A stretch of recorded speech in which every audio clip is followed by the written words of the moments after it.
Olá! Seja bem-vindo ou bem-vinda ao Fortalecendo o Saber. Hoje vamos aprender sobre uma molécula extraordinária, o DNA. Prepare-se! Preste bastante atenção e reveja esse vídeo quantas vezes quiser. DNA é uma sigla no idioma inglês utilizada para abreviar o nome deoxirribonucleic acid, que traduzindo para o português, significa ácido desoxirribonucleico.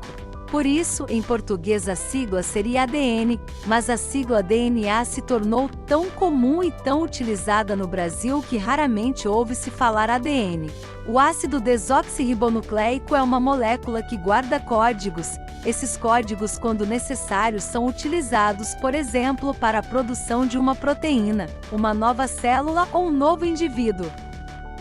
Ele é como um grande livro que contém todas as receitas para produzir as características de um indivíduo, as estruturas corporais e um novo ser vivo.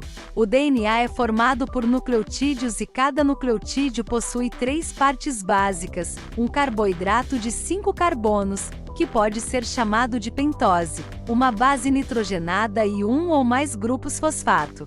O carboidrato que está presente no DNA é a desoxirribose. As bases nitrogenadas presentes no DNA são 4: adenina, guanina, citosina e timina. Geralmente utiliza-se apenas a primeira letra do nome dessas bases para escrever os códigos de forma mais rápida. As bases nitrogenadas são classificadas como púricas e perimídicas. As bases púricas são compostas por 2 anéis, as bases perimídicas são compostas por um único anel. Adenina e guanina são bases púricas. Citosina e timina são bases perimídicas. Uma base púrica se une a uma base perimídica. Por isso, no DNA, a adenina faz par com a timina e a guanina faz par com a citosina.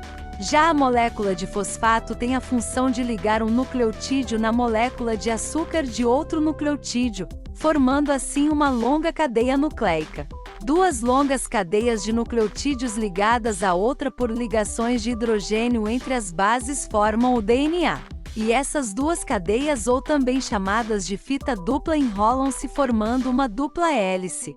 Pode-se compará-lo a uma escada em caracol, em que as bases nitrogenadas formariam os degraus, e as cadeias de açúcar e fosfato formariam os corrimãos. Esse modelo, hoje tão conhecido, foi apresentado por James Watson e Francis Crick em 1953. Contudo, para conseguir produzir esse modelo, eles contaram com a ajuda do conhecimento da pesquisadora Rosalind Franklin e de Maurice Wilkins, que na época já tinha inclusive conseguido obter uma imagem do DNA. Entretanto, a molécula DNA foi descoberta muito antes disso, em 1869, por Friedrich Miescher, em células presentes no pus de feridas e também em espermatozoides de salmão, e naquela época, ele nomeou sua descoberta como nucleína.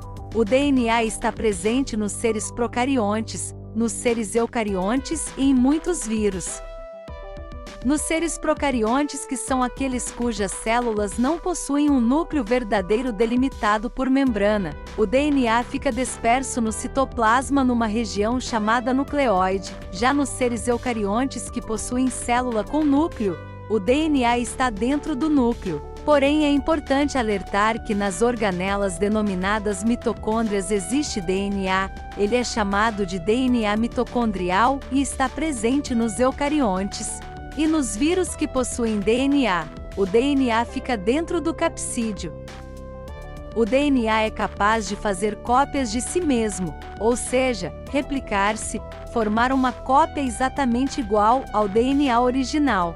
A replicação ocorre durante o processo de divisão celular. O DNA humano contém um pouco mais de 3 bilhões de bases, e mais de 99% dessas bases são iguais em todas as pessoas. Esse conhecimento foi obtido com o projeto Genoma Humano, iniciado em 1989 e formalmente em 1990, com o objetivo de mapear o código genético humano. Resumindo, o DNA é um tipo de ácido nucleico. O DNA pode ser comparado a um manual ou livro de receitas que contém códigos para produzir desde uma proteína até um ser vivo. O DNA armazena informações para as necessidades do próprio indivíduo e transmite as informações genéticas para os descendentes. O DNA foi descoberto em 1869 por Friedrich Miescher e primeiramente foi chamado de nucleína. Mas para chegar-se até o modelo famoso de dupla hélice, feito por James Watson e Francis Crick, que mostra a estrutura do DNA, foram necessários quase 100 anos de muitas pesquisas realizadas por diversos cientistas. O DNA é uma molécula incrível, complexa e está presente em todos os seres vivos. E aí, gostou de aprender um pouco mais sobre o DNA? Então não se esqueça de curtir esse vídeo e de deixar o seu comentário. E para acompanhar melhor todo o nosso conteúdo, se inscreva e clique no sininho para ativar as notificações. Até o próximo vídeo!